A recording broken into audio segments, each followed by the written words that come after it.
दर्शकों, ब्रेक पे जाने से पहले हमने डॉक्टर साहब से बात की थी और उन्होंने कहा कि स्वस्थ खेती मतलब किसान की जिम्मेदारी है कि वो स्वस्थ खेती करे और हमें स्वस्थ रखे। दर्शकों, आज धरती पर भगवान के बाद अगर किसी का दर्जा सबसे ज्यादा है तो वो शरीर में प्राण देने वाली माँ का है और दूसरा दर्जा है शरीर में ऊर्जा देने वाली किसान का।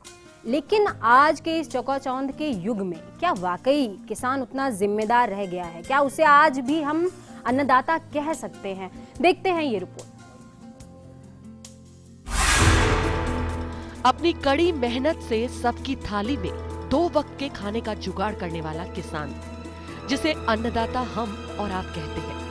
लेकिन आधुनिकता और मुनाफेखोरी के इस दौर में क्या किसान वाकई उतना श्रेष्ठ रह गया है? क्या उसके और उसके कर्तव्यों को जमाने की इस चकाचौंध ने अंधा कर दिया है?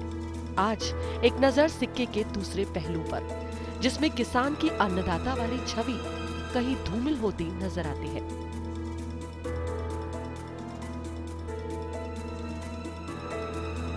सर, आप ये मुझे बताएं कि आप कब से खेती कर रहे हैं?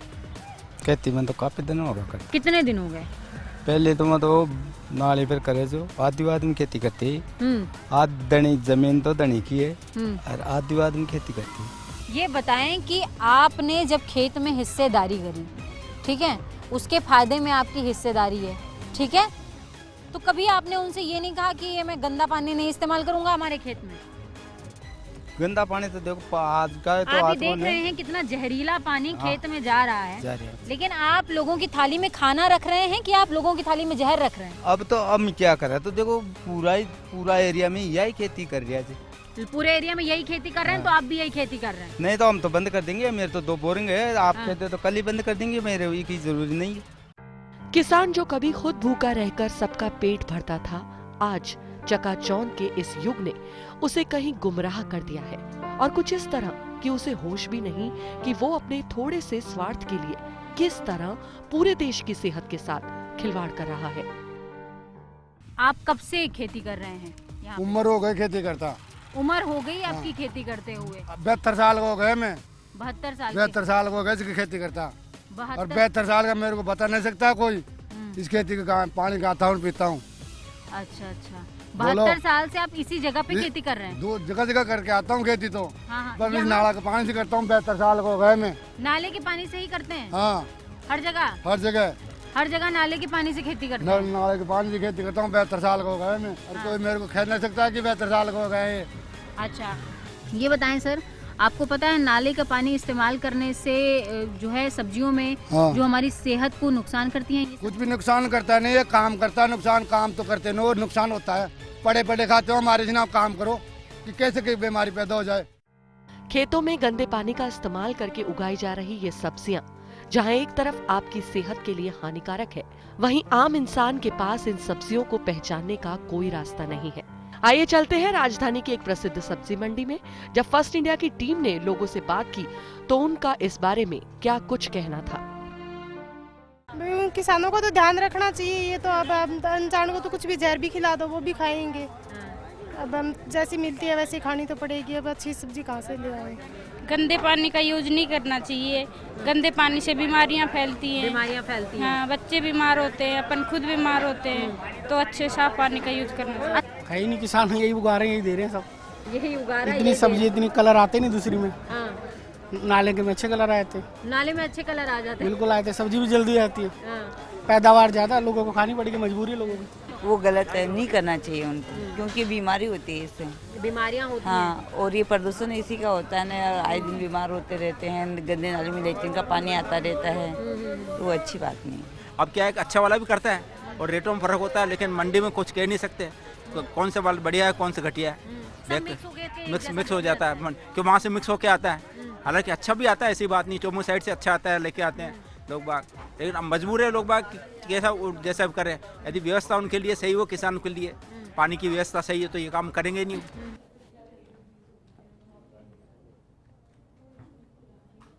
तो दर्शकों, आपने देखा कि किस तरह किसान, जिसे हम अन्नदाता कहते हैं, वो हमारे शरीर को ऊर्जा देता है, मतलब हमें जीने की क्षमताएं प्रदान करता है, वही किस तरह गैर जिम्मेदाराना हरकत कर रहा है। तो हम कैसे किसी पर विश्वास करने की कल्पना कर सकते हैं। आज इसी पर बात करने के लिए हमारे साथ डॉक्टर साहब हैं, नरोत्तम शर्मा जी। इनसे हम जानेंगे कि गंदे पानी में खेती करने से क्या कुछ हानियां होती हैं, क्या कुछ हमारे स्वास्थ्य को क्षति पहुंचती है और क्या कुछ बीमारियां हैं जो हमें गंदे पानी की सब्जियां और फसलें खाने से हो सकती हैं।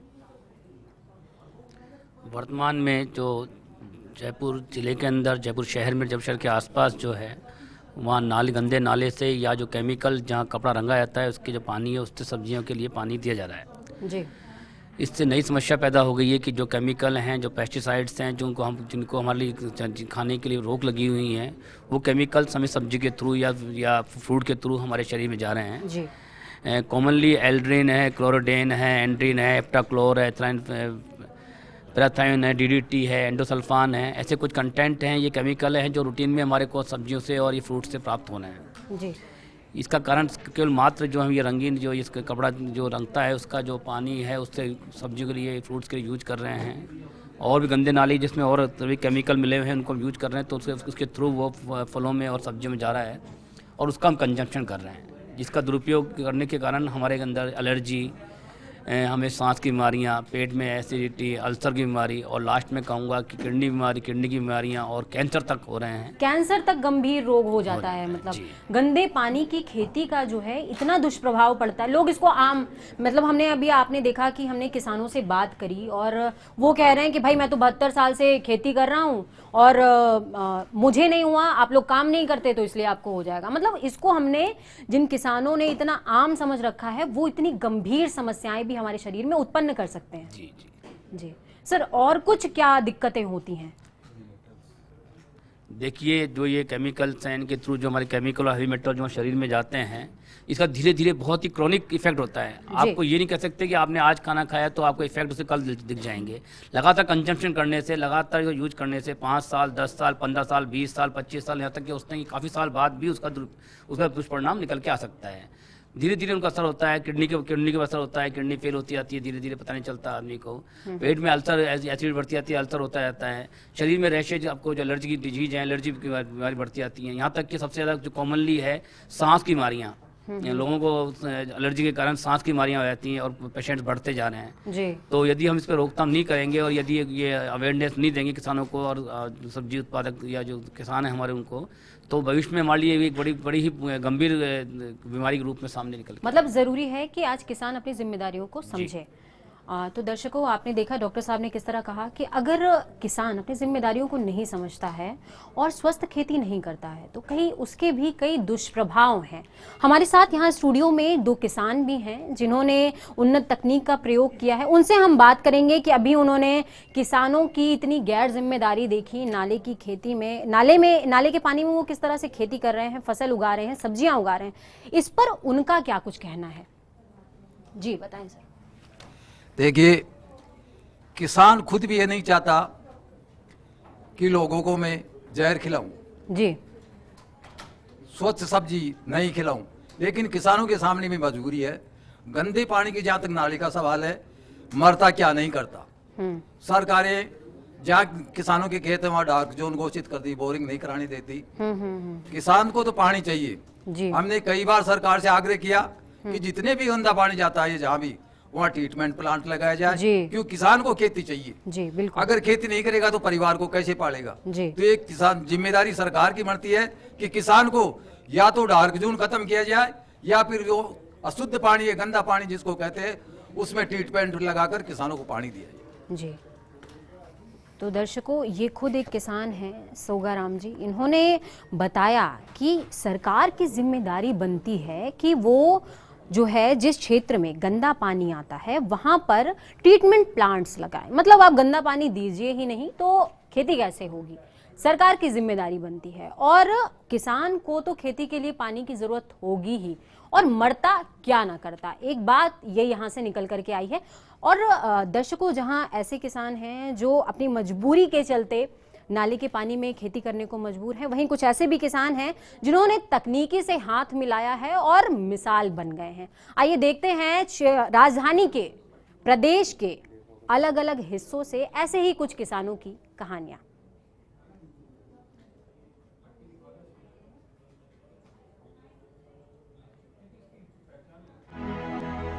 पुष्कर डार्क जोन है, यानी कि यहाँ भूजल स्तर बहुत नीचे है। लेकिन इसी क्षेत्र में गनहेड़ा के ही एक किसान माणक रावत है, जिन्होंने कृषि क्षेत्र में इजाद की गई नई तकनीकों को समझा और उसे अपनाकर आज एक एडवांस और कुशल किसान बन गए हैं। कुछ समय से ये ड्रिप इरिगेशन का जो प्रचलन हुआ है, उस ड्रिप इरिगेशन से चाहे बगीचे हो, चाहे फल हो, सब्जी हो, चाहे धान हो, कुछ भी हो, लेकिन उसके लिए ये तो एक वरदान साबित है किसान के लिए, क्योंकि इससे ड्रिप इरिगेशन से किसान को फायदा है कि एक तो इससे क्या होता है कि पानी है, 70% पानी की बचत है इससे। तो जैसे बीघे में अगर हमारे 25 मिनट गेहूँ होते थे पहले, तो अब इससे इरिगेशन ड्रिप इरिगेशन से हमारे को 30-35 मिनट गेहूँ बीघे के पैदावार हो जाती है। वहीं आधुनिक तकनीक से तालमेल बिठाकर खेती किसानी के क्षेत्र में भाग्य आजमाने वाली मेवाड़ अंचल की पहली महिला किसान भीलवाड़ा की रीना तंवर आज समाज के लिए प्रेरणा स्रोत बन गई हैं।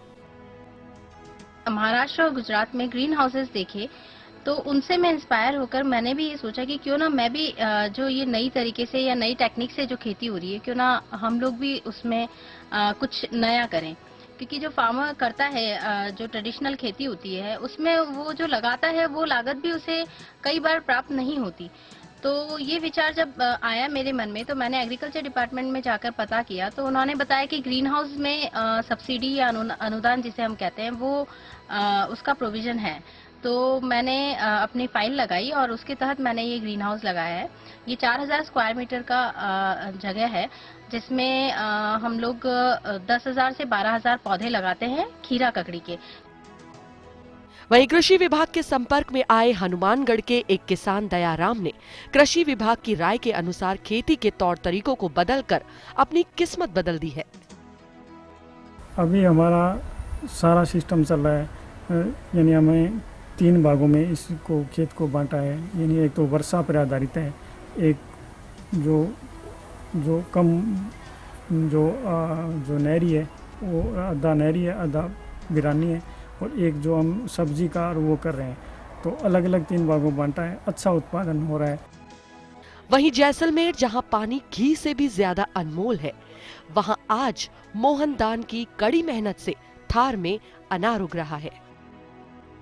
5% लोगों का तो रुझान है कि ठीक है, बाकी सब लोगों का मनोबल नहीं है कि यहाँ अपने यहाँ ये अनार कहाँ होंगे। अपने ये इलाका ये रेगिस्तान है, इसमें इतनी धूप पड़ती है, इतनी सर्दी पड़ती है, नहीं होंगे। लोगों का रुझान तो कमजोर है, लेकिन मैंने जगह जगह जाकर के जो ये देखा है, और अब 6 महीने से मैं ये डेली सुबह आता हूँ 5 बजे और 10 बजे, मतलब 10 बजे तक 5 घंटा मैं इन पौधों में रहता हूँ और पूरी बात कर रहा हूँ। तो मेरे को ये पूरी तसल्ली हो गई कि इस इलाके में ये पौधे बहुत बढ़िया ढंग से हो सकते हैं। तो दर्शकों, आपने देखा कि किस तरह प्रदेश के अलग अलग क्षेत्रों से किसानों ने तकनीक से हाथ मिलाया है और मिसाल बन गए हैं। हमारा बहुत बड़ा सौभाग्य है कि हमारे साथ स्टूडियो में भी 2 उन्नत किसान मौजूद हैं, लेकिन उनसे भी हम चर्चा करेंगे। फिलहाल समय हो गया हमारी विशेष प्रस्तुति में एक छोटे से ब्रेक का। आप कहीं मत जाइएगा, हम जल्द वापस लौटते हैं।